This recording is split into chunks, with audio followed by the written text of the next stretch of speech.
In the wake of a shooting in Las Vegas, Democrats demanded more gun control. Republicans, who oppose new firearms laws, offered condolences and prayers as horror and disbelief rocked the nation after the massacre in Las Vegas that killed at least 59 people and injured more than 500. Democrats demanded more gun control, while Republicans, who oppose new firearms laws, offered condolences and prayers.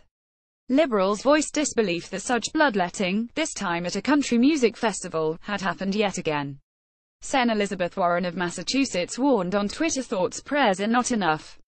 But conservatives accused Democrats of politicizing a tragedy I just think is disgusting. Texas Republican Sen.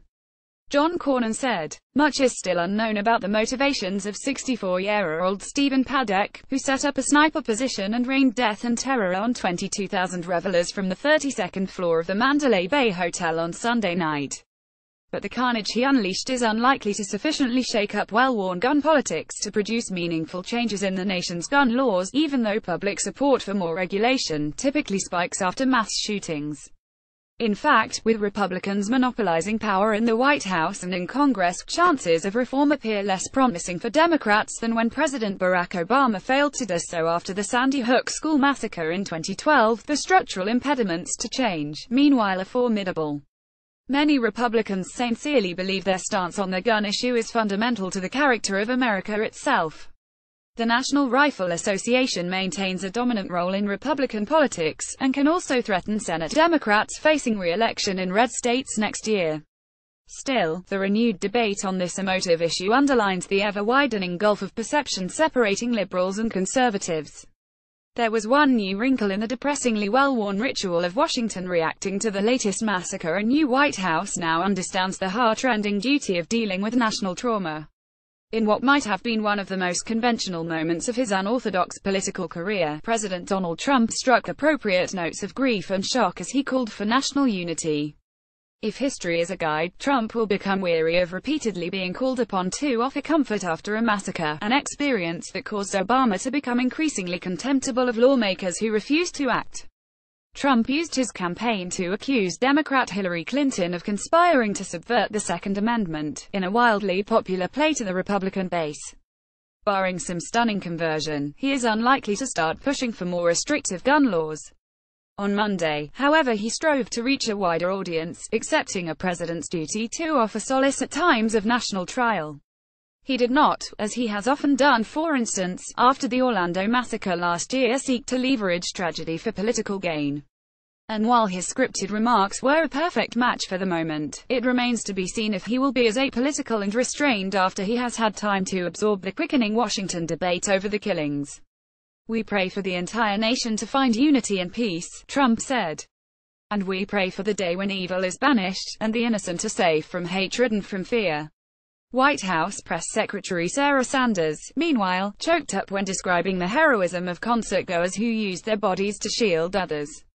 But while the emotion in the White House was heartfelt, the administration showed no evidence that it was contemplating any political shift on guns. Today is a day of reflection, a day of mourning, a day of gratefulness for those that were saved, said Sanders, voicing the familiar GOP refrain that the aftermath of mass shootings is a bad time to discuss gun control. I think that there will be, certainly, time for the policy discussion to take place. But that's not the place that we're in at this moment, she said. Other Republicans went further. Kentucky Gov. Matt Bevin tweeted, to all those political opportunists who are seizing on the tragedy in Las Vegas to call for more gun regs, you can't regulate evil, Democrats. Now, don't hesitate to push gun control when tragedy strikes. Sen. Chris Murphy, who experienced the Sandy Hook tragedy in his home state of Connecticut, told Congress to get off its ass. Democratic Rep. Seth Moulton of Massachusetts refused to join the president's moment silence for the Las Vegas victims, saying on Twitter it's time for action.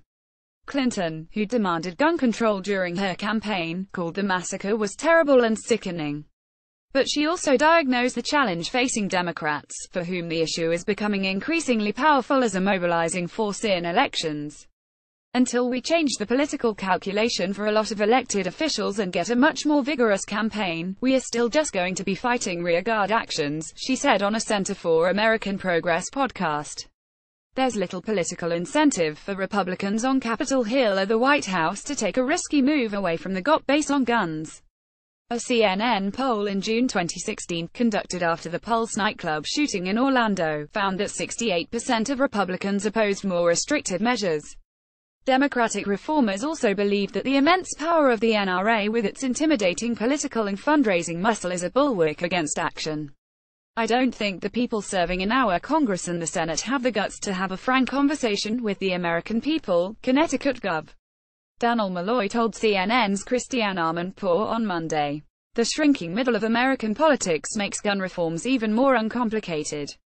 Many conservatives, often from rural states where hunting and gun ownership is endemic to the culture, revere the Second Amendment. They do not believe the mad actions of someone who commits a massacre should infringe their constitutional rights or capacity for self-defense.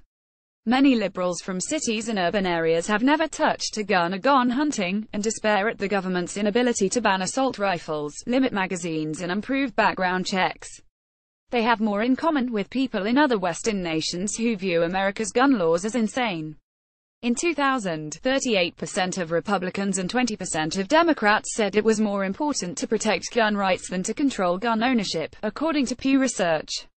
By the 2016 election, the gap between Trump and Clinton supporters on the same question had jumped to 70%. Even so, polls show majorities of Americans in favor of stricter background checks for gun purchases, though it is not clear that would have made a difference in Paddock's case. But a bill sponsored by Republican Sen. Pat Toomey of Pennsylvania and Democratic Sen. Joe Manchin of West Virginia doing just that could not pass the Senate in 2013 in the wake of Sandy Hook. The structure of the chamber meanwhile means that public support for the bill was irrelevant because large liberal states like California and New York have the same voting power as rural conservative ones, like Wyoming or Arkansas.